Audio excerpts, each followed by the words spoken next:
Olá, pessoal. Sejam bem-vindos a mais uma aula do Congresso de Cardiologia Online. Estou super feliz pelo convite. Queria agradecer a pessoa da Lorena, minha xará, pelo convite. E nosso tema de hoje vai ser sobre avaliação cardiológica pré-operatória. Um pouquinho sobre as últimas diretrizes e a gente pensar o que realmente a gente precisa solicitar de avaliação pré-operatória, quais critérios clínicos a gente tem que fazer e o que, que vai mudar para a vida do paciente. Então, eu sou a doutora Lorena Meneghetti, sou cardiologista, especialista em clínica médica, ecocardiografia, cardiologia do esporte, e a gente vai falar um pouquinho sobre o olhar atento no pré-operatório e isso, o quanto isso muda a nossa vida, tá? Então, um pouquinho da minha formação, eu sou especialista em cuidado cardiovascular e diagnóstico por imagem, estudei na Unicamp e foi um aprendizado muito interessante. Agora eu estou aqui na cidade de Maringá e atuo como cardiologista clínica, tanto em hospital quanto em consultório. Tenho focos em plano de acompanhamento e estou muito feliz aí com o convite. Espero que eu possa contribuir com vocês. Então, para a gente entender qual é a nossa realidade do consultório de cardiologia, muitas vezes até no hospital, eu queria apresentar esse caso de uma paciente feminina, 79 anos, e com comorbidades, obesidade. Isso é o que ela diz para nós. Então, vamos ver o que mais temos associados em relação a esse caso. Que a gente vê que às vezes o paciente fala, eu só vim aqui para uma avaliação cardiológica, mas olha só que interessante. Ela tinha tido um evento coronariano recente, uma síndrome isquêmica sem supra de ST em julho de 2025, então menos de um ano. Ela já tinha sofrido uma revascularização percutânea com 2 stents farmacológicos e ela evoluiu com uma queda da própria altura e fratura de fêmur.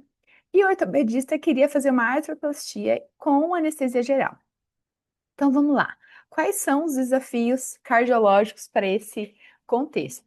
Então, uma paciente idosa, possivelmente uma idosa frágil, já que ela quebrou o fêmur com uma queda na própria altura, ela pode ter uma sarcopenia associada, e ela é uma paciente que está em vigência de dupla agregação plaquetária por conta de uma revascularização pós-síndrome isquêmica. Isso é muito diferente de quando a gente faz uma revascularização programada. Então vamos lá, menos de um ano, e ela tem indicação de fazer uma cirurgia de grande porte. O que mais ela está em uso? Ela está em uso de Entresto, 100 miligramas 2 vezes ao dia, com cardio, aldactone, rosuvastatina e ezetimibe, aspirina Prevent clopidogrel e forxiga e glifage. Ou seja, o paciente nos mostra, o médico ou o paciente nesse contexto só fala que tem obesidade, mas na verdade ela tem coronariopatia crônica, ela tem possivelmente uma insuficiência cardíaca pós-infarto, então, porque ela já usa Entresto, que a gente sabe que a gente usa quando o paciente tem disfunção miocárdica, e é diabética. E olha quantos fatores de risco ela tem além da obesidade. E no elétrico que a gente tem um ritmo sinusal com bloqueio de ramo esquerdo. E isso também já levanta um alerta para repercussões elétricas no contexto de pós-operatório. Então, o que a gente precisa se atentar a esse caso, que é super comum na nossa prática clínica. O paciente está em uso de DAPT por stent farmacológico, ela usa Entresto, ela usa dapaglifosina, ela tem bloqueio do ramo direito e ela tem um risco de sangramento e risco trombótico grande, porque a gente vai precisar suspender a dupla agregação plaquetária para fazer a cirurgia. Então, olha como todos esses conceitos precisam ser discutidos com o cirurgião, com o anestesista, com o cardiologista, tá? Então, uma paciente que não é tão idosa, 79 anos, mas olha quanta coisa clínica a gente precisa prestar atenção antes de liberar, antes de indicar ou não a cirurgia. Então, a gente vê que é muito comum os médicos quererem suspender Entresto pelo risco de hipotensão. A gente vê a discussão principalmente do anestesista de querer suspender o diurético antes da cirurgia. E tudo isso precisa ser avaliado com calma, porque o paciente pode descompensar no intra e no pós-operatório se esses medicamentos não tiverem claramente avaliados, indicados com cautela. Então, eu vou falar, gente, um pouquinho das últimas diretrizes, vou falar da diretriz brasileira, vou falar da diretriz americana, da diretriz europeia, para a gente entender o melhor de cada uma das diretrizes. Então, eu vou começar com a nossa diretriz brasileira, que fala para a gente entender o contexto clínico na avaliação pré-operatória. Então, a gente precisa, primeira coisa, estimar o risco do paciente em questão. A gente precisa entender qual o risco do paciente e qual o risco do porte cirúrgico.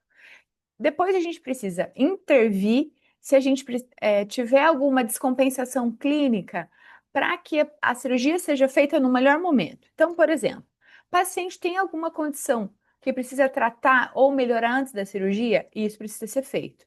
Não, uma cirurgia de urgência e emergência, não dá tempo, vamos de qualquer jeito, a gente vai saber, a gente precisa entender que esse paciente vai dar muito mais trabalho no pós-operatório. E a gente precisa, dentro do que é possível, diminuir a mortalidade é, intraoperatória desse paciente no contexto cirúrgico.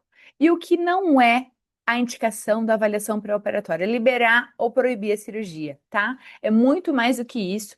A gente precisa estratificar, intervir e entender qual o melhor passo para a tomada da decisão. Então, a mensagem-chave da diretriz pré-operatória brasileira é: a avaliação pré-operatória é um processo clínico, não burocrático. Então, o que que a nossa diretriz nos recomenda? Olhar para três pilares. Primeiro, risco da cirurgia, risco tanto do porte quanto do paciente, condições clínicas ativas e capacidade funcional. Isso vai ajudar muito a gente a decidir o quanto complicado é essa cirurgia e o pós-operatório. Então, o risco da cirurgia, cirurgias de baixo risco, nós vamos falar um pouquinho mais à frente, são cirurgias que, em geral, trazem menos de 1% de risco de eventos cardiovasculares maiores, que é infarto e morte, tá? De AVC. Intermediário, de 1 a 5%, e alto risco, mais do que 5% de eventos.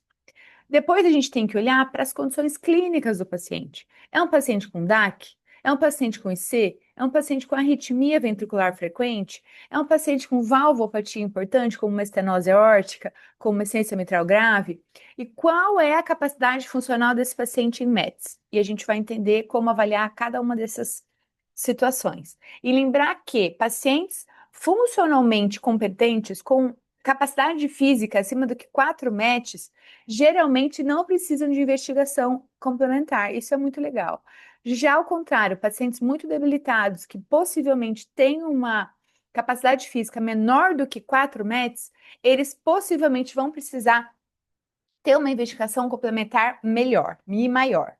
Então, essa avaliação integrada desses três pilares precisam ser avaliadas em conjunto. Nada isolado e nenhum define a conduta, mas os três de forma adequada. Combinado? Espero que isso fique super claro. Isso é muito, muito importante na decisão cardiológica aí do pré-operatório. E a nossa diretriz, ela fala quando a gente tem que investigar o paciente com exames complementares. Então, ele coloca que não é para solicitar exames cardiovasculares de rotina em pacientes sem indicação clínica fundamentada, como, por exemplo, pacientes que não têm nenhum sintoma, pacientes jovens, pacientes que vão fazer cirurgias de baixo risco, não necessariamente precisam de investigação, tá? Muitas vezes o eletro já define o risco cirúrgico e a gente já pode tocar a vida e fazer a cirurgia. Porque exames em excesso, gente, atrasam a cirurgia, aumentam o custo e muitas vezes só vão dar resultados falsos negativos ou falsos positivos, tá? Então, a gente precisa indicar investigações quando o paciente tem sintoma clínico, por exemplo, sintoma de desconforto respiratório, sintomas de ciência cardíaca, sintomas de angina recente, pacientes com arritmia descompensadas, isso a gente precisa cuidar. Quando o paciente também é muito debilitado ou ele tem um risco funcional muito baixo, com MET menos que 4, a gente sabe que uma cirurgia de médio porte já tem pelo menos 5 METs de esforço, vai precisar disso. Se o paciente não tem esse MET, como é que eu vou liberar sem investigar? Sem fazer um teste provocativo, por exemplo? O paciente pode infartar ali na indução anestésica, tá? Então, se a cirurgia também for de alto risco, ou seja, mais de 5% de eventos previsto, a gente também precisa investigar. Então, quais são os exames possíveis de serem feitos? Olha, o eletro ele precisa ser feito para todos os pacientes acima de 30 anos, mesmo em cirurgias de pequeno porte. Porque no eletro a gente avalia ritmo, bloqueio, isquemia ativa ou em andamento, ecocardiograma para a gente tirar dúvida.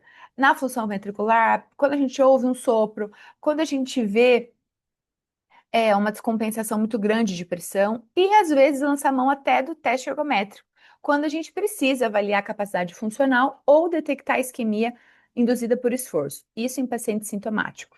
E a regra de ouro: só pedir o exame se vai mudar a conduta. Se não for mudar a conduta, não peça. E cirurgia de urgência, não adianta pedir exame, tem que fazer, ponto final. Então, quais são as condições de alto risco que, quando estiverem presentes, a gente precisa otimizar o cuidado e investigar melhor antes do procedimento? Então, claro, quando houver uma síndrome isquêmica aguda, sempre que possível, a gente vai postergar os procedimentos. Quando o paciente tiver insuficiência cardíaca descompensada, ou arritmia grave, ou uma valvopatia muito grave. A gente sempre tenta compensar essas situações antes do procedimento cirúrgico eletivo. Em especial, valvopatias importantes, como estenose aórtica, estenose mitral, insuficiência mitral muito grave, a gente precisa primeiro compensar esses pacientes para depois liberar para a cirurgia, porque isso muda o desfecho, o prognóstico. Então, é muito importante a gente não deixar passar na avaliação pré-operatória esse tipo de condição cardiológica, para que o paciente não morra, às vezes, até antes de operar. Outra coisa, o que que mudou nas últimas diretrizes em relação a isso? O que que o cardiologista precisa intervir antes da cirurgia? Então, a gente precisa, assim, quebrar o paradigma de que todo paciente precisa de risco cirúrgico. A gente, às vezes, vê crianças de 12 anos, 10 anos fazendo cirurgia simples que o anestesista pede avaliação cardiológica, e isso precisa mudar, tá? Então, aqui eu vou falar um pouquinho das diretrizes americanas do ACC de 2024. Então, o que que elas mostram para nós? Que o crescimento global das cirurgias não cardíacas está aumentando, né? E nós estamos fazendo cirurgias em cada vez mais pacientes idosos, pacientes comprometidos com muitas comorbidades. Hoje, com a robótica, hoje, com as cirurgias minimamente invasivas, esse número cirúrgico tende a aumentar e nós precisamos saber o que avaliar nesses pacientes. Então, a gente precisa entender que o risco cardiovascular, risco de eventos cardiovasculares nas cirurgias não é grande. É em torno de 1,4 a 3,9% de chance de descompensar. Então, por que a gente tem tanto medo? Agora, a gente precisa cuidar que existem casos que os pacientes têm chance até de 15% das cirurgias evoluir mal com complicações pré-operatórias, perioperatórias. Então, a gente precisa entender qual é o risco real e qual é o risco desnecessário de ficar fazendo tantos exames. Então, esse documento ele é muito legal. Ele foi um documento elaborado por 10 sociedades americanas para definir qual o uso apropriado do risco pré-operatório, dos riscos dos exames de imagem. Foi muito legal esse documento, eu deixei a referência aqui para vocês se avisarem. Para padronizar decisões clínicas e para reduzir exames desnecessários, melhorando custo-benefício, custo-efetividade e melhorar desfecho clínico, sem impactar a conduta cirúrgica. Tá? Então, nem todo paciente que vai para a cirurgia precisa de uma imagem cardiovascular, por exemplo. E aí eles criaram um sistema, achei muito legal. Sistema de indicação apropriada de exame de imagem. Que ele dá uma pontuação, depois vocês podem acessar aqui, para dizer quando o exame está apropriado, quando o exame pode ser apropriado ou quando ele não é apropriado. Então, quando não é apropriado, não vale a pena a gente pedir esse exame para o paciente. Então, achei super legal. E o exame apropriado é quando de 7 a 9 pontos o risco de não pedir o exame supera ao benefício de pedir. Então, vale a pena. Achei super legal isso. Então, o que que eles pensam?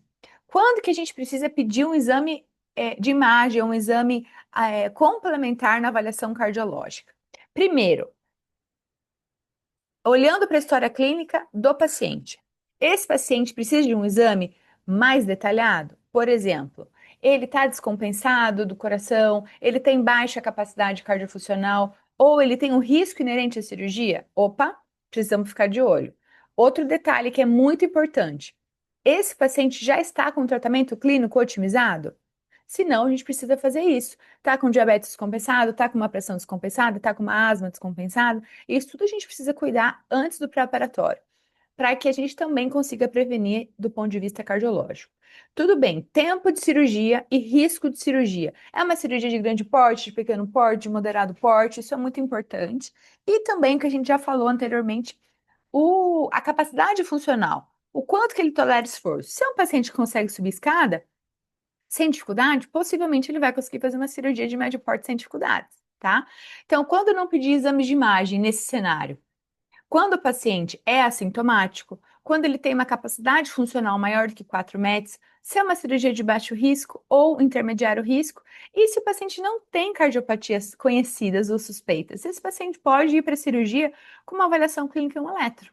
Agora, o que a gente vê é que muitas vezes o ecocardiograma, o teste de esforço ou imagem nuclear não são necessárias para esse perfil de paciente. Então, a gente precisa parar de ficar rastreando todos os pacientes no pré-operatório. Então, quando a gente tem que indicar ou considerar uma imagem cardiovascular, isso aqui é muito importante, gente. Esse slide é muito legal, um resuminho muito bom para vocês. Quando o paciente tem uma capacidade física reduzida com menos de 4 metros, quando ele tem uma doença cardíaca conhecida, ou suspeita, ou você vê um sopro muito importante, ou uma alteração muito grande no eletro, ou uma queixa clínica importante, você precisa seguir a investigação. Ou quando é uma cirurgia de alto risco, procedimentos vasculares, intraabdominais, cirurgias intratorácicas, ou uma cirurgia que tem uma chance de sangramento oncológicas muito grande.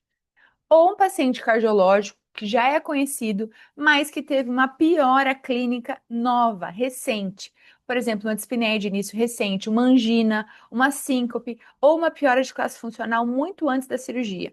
E aí você pode lançar mão de 3 exames possivelmente. Um ecocardiograma, um teste funcional, como um teste de caminhada, um ergométrico, ou até uma imagem multimodal, como um angiotomo de coronária, como um exame nuclear.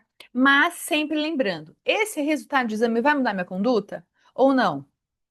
Eu só vou saber que está entupido e aí? Vou deixar operar mesmo assim?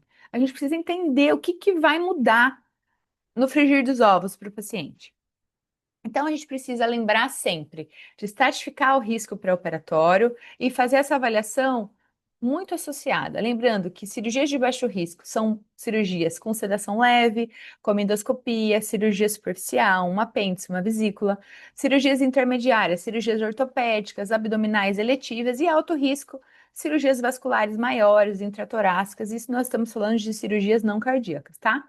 Lembrando, se um paciente que tem uma capacidade funcional menor do que 4, ele é de muito risco, ele é de maior risco e precisa considerar uma investigação adicional. E pacientes com doenças cardiovasculares conhecidas ou recentes. Entender tudo isso vai ajudar a gente a decidir. Então, em relação a essa diretriz, quais são as mensagens essenciais para a nossa prática? Menos exame, mais raciocínio clínico, paciente assintomático com boa capacidade funcional, partiu para a cirurgia, não precisa investigar.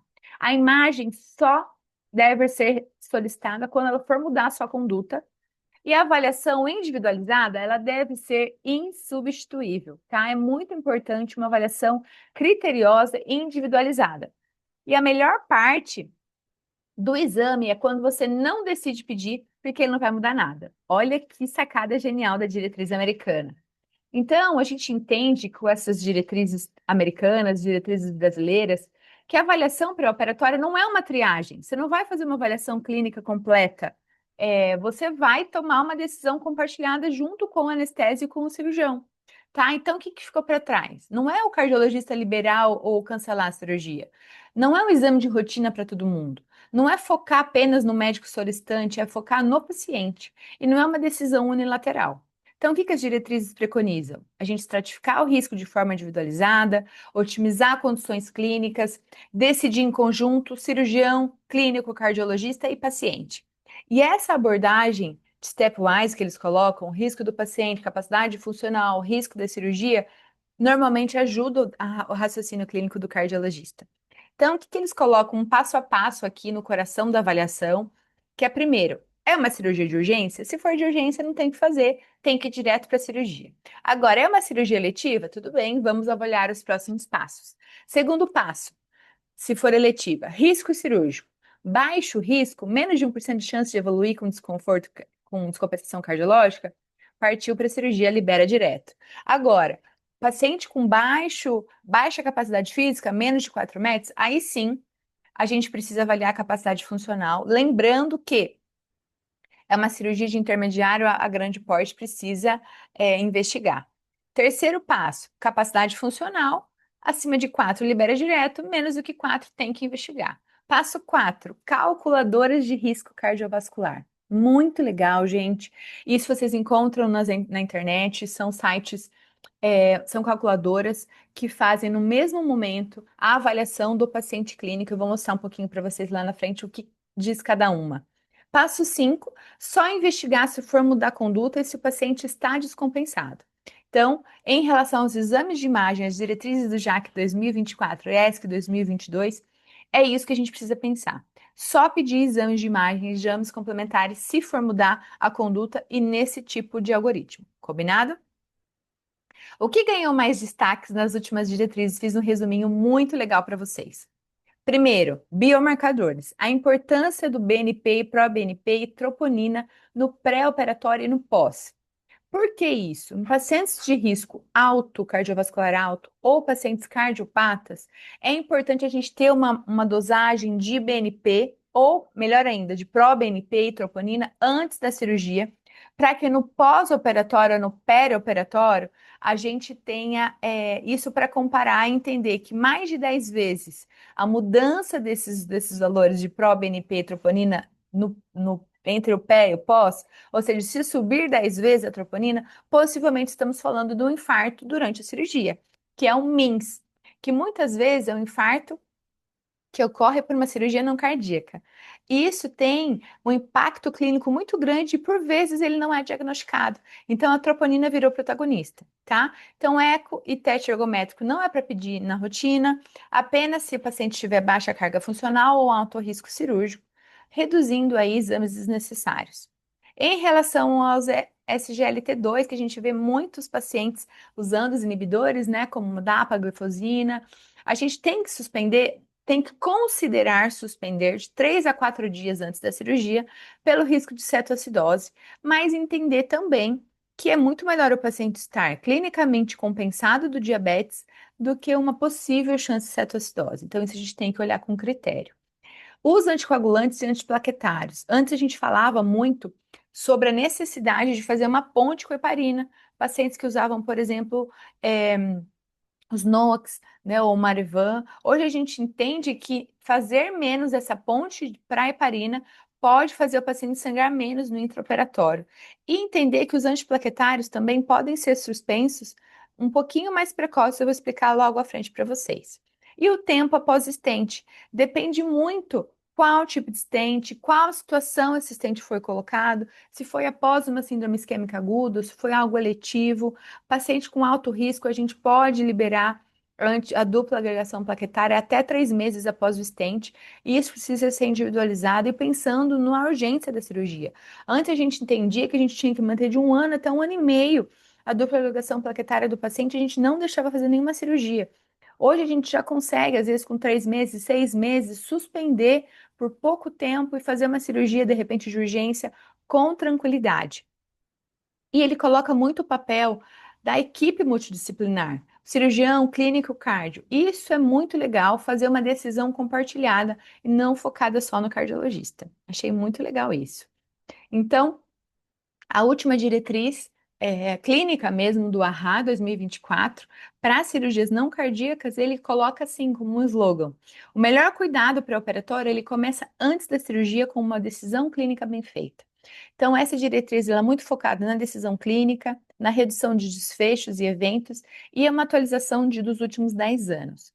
Então, ele também fala sobre isso, reforçando a diretriz das multimodalidades de imagem, que o indicado não é liberar ou não liberar, é estratificar, otimizar e decidir.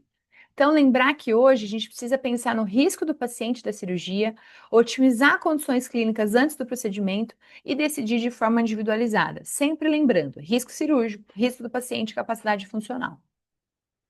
E aqui ele coloca duas calculadoras de risco que eu queria falar um pouquinho mais de vocês. Eu adoro esse RCRI, que é o The Lee Index, eu acho muito legal. E também adorei conhecer essa calculadora NSQP, que você encontra na internet, coloca calculadora NSQP e você coloca os dados do paciente, que ele vai ver creatinina, idade, se é mulher, se é homem, o porte da cirurgia, que cirurgia ele vai fazer, se ele tem diabetes, se ele é fumante, se ele é coronariano, se ele usa dupla agregação plaquetária, e ele vai dar um score de risco muito interessante. E o Lee também, ele olha esses critérios. se o paciente é coronariano, se ele tem insuficiência cardíaca, se ele já teve AVC, se ele já é diabético em uso de insulina, se a creatinina dele é maior do que 2 e se cirurgia de alto risco, ele dá um número, uma porcentagem que vai classificar o paciente como risco baixo, médio ou alto. Isso sim já dá um impacto muito interessante para a nossa decisão clínica e até para o cirurgião, para o anestesista. Então, essas ferramentas, elas estimam o risco de infarto, morte e complicações maiores no pós-operatório e são indicadas pela diretriz. Eu amei essas calculadoras, eu uso bastante na minha prática clínica. Então, eles colocam também critérios para avaliação funcional do paciente, que a gente não sabe se eles têm 4 metros de capacidade física. Por exemplo, às vezes a gente não vai conseguir fazer um teste ergométrico, o paciente já está internado, né? Às vezes não tem uma esteira disponível no seu hospital.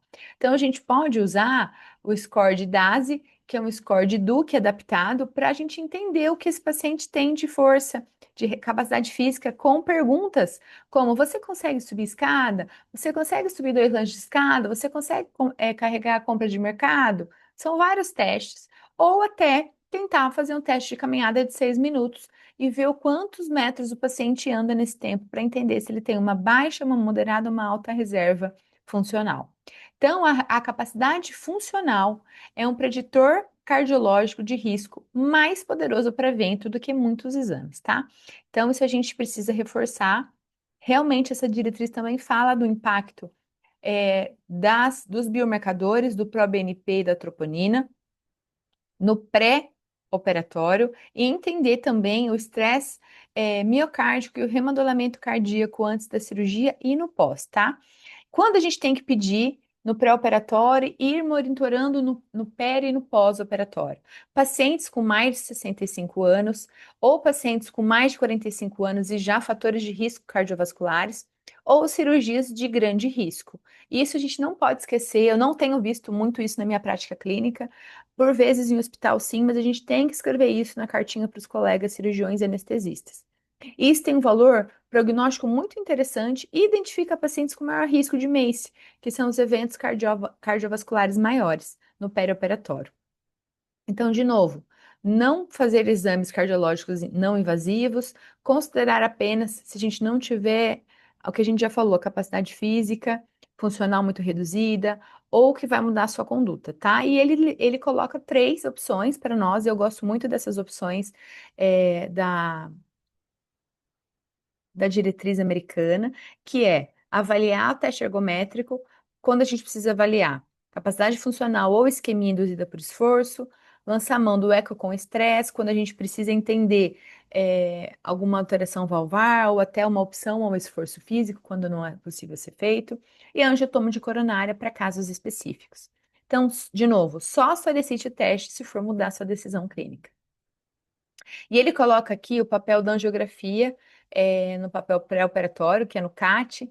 Quando a gente vai precisar fazer isso? Quando o paciente é de alto risco ou quando ele tem sintomas antes da cirurgia. Se o resultado for negativo, não tiver nenhuma lesão grave, obstrutiva grave, seguir para a cirurgia. Quando o resultado for positivo e tiver uma obstrução grave, a gente precisa cuidar e intervir antes da cirurgia quando possível, tá? Então, em relação aos medicamentos, também achei super legal. Isso daqui é um resuminho de tudo que a gente tem. Em relação aos beta-bloqueadores, a gente deve manter o beta-bloqueador se o paciente já está usando cronicamente e não iniciar na rotina, assim, iminentemente antes da cirurgia, porque tem o risco de bradicardia, hipotensão e AVC. E os antiplaquetários, a gente precisa individualizar e ponderar quando o paciente tem risco de trombose, quando tem risco de sangramento e envolver o cirurgião nessa decisão, tá?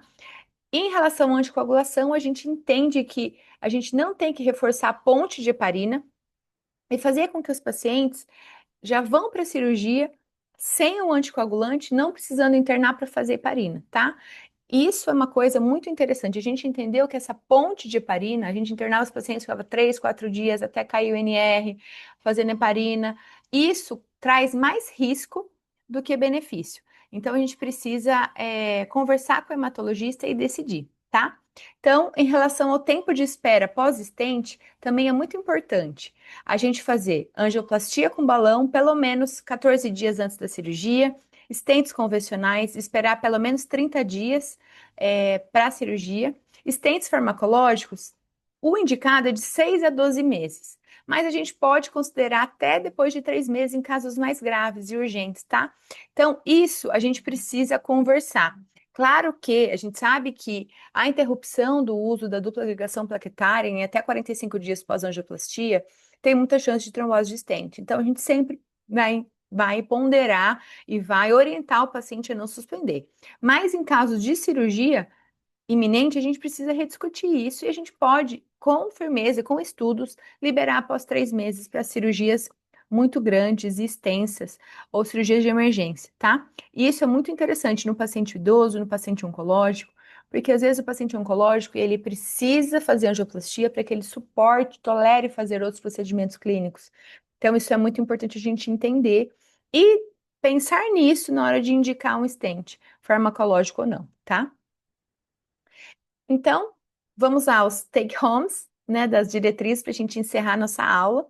Em relação às medicações perioperatórias, o beta-bloqueador a gente não deve suspender antes da cirurgia, a gente deve manter.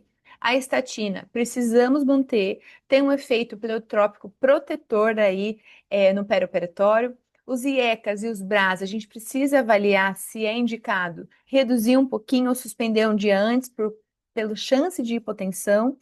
As anticoagulações, a gente precisa ponderar risco-benefício entre sangramento e chance trombótica. Então, avaliar é diferente de liberar, tá? A estratificação clínica, ela é diferente de bloquear a cirurgia. Você coloca uma cirurgia de alto risco, dá as orientações e o paciente vai para a cirurgia, né? Capacidade funcional, ela é central, a gente precisa saber os matches do paciente para orientar toda a nossa investigação. Lembrar que menos exames, mais avaliações clínicas, exames só se for mudar a sua conduta.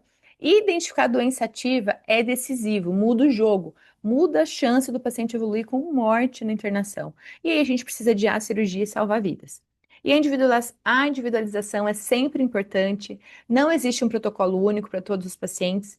E o melhor pré-operatório é aquele que evita decisões erradas, não aquele que pede mais exames. Então, aqui a diretriz final aqui da ACC é isso. Não é liberar, é quantificar, lembrar da capacidade física, lembrar dos biomarcadores, do proBNP e da troponina no pré-operatórios. Tem um valor prognóstico muito interessante em populações acima de 65 anos e cirurgias de alto risco. Evitar exames desnecessários e decisões individualizadas e compartilhadas com o cirurgião. Lembrando, tanto dos medicamentos, quanto do tempo pós-angioplastia e desse bridging, dessa ponte de heparina, que pode ser uma decisão aí de equipe com o paciente, tá? Então, o melhor cuidado começa antes da cirurgia, com as decisões muito bem feitas. E eu vou falar um resuminho aqui de mito ou verdade, as dúvidas mais comuns na prática clínica. Mito.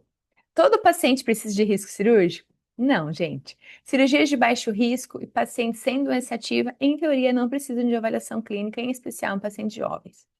Preciso pedir ecocardiograma para todo mundo? Mito, gente. A gente só precisa pedir eco em algumas condições específicas. Suspeita de ser descompensada, valvopatia ou disfunção ventricular clínica suspeita, tá? Paciente com stent recente pode operar? Depende. Stent convencional, stent metálico, aguardar pelo menos 4 semanas. Stent farmacológico e cirurgia de urgência, esperar pelo menos 3 meses. Cirurgias de moderado porte, eletivas, se possível, esperar acima de 6 meses. Suspender IECA no pré-operatório, BRA? Geralmente sim, no dia anterior à cirurgia, mas também a gente precisa ficar de olho se não é um BRA e um IECA para IC, melhor que o paciente esteja compensado da IC do que ter risco de hipotensão. Beta-bloqueador, inicia antes da cirurgia? Não inicia antes da cirurgia, porque a gente pode aumentar risco de hipotensão em AVC. Mas devemos manter se o paciente já está em uso crônico e muito bem familiarizado com beta-bloqueador. De novo, quem realmente precisa de avaliação cardiológica? Apenas pacientes com doença cardiovascular ativa, pacientes com alto risco cirúrgico ou baixa capacidade funcional, ou com sintomas cardiovasculares novos que não foram investigados anteriormente.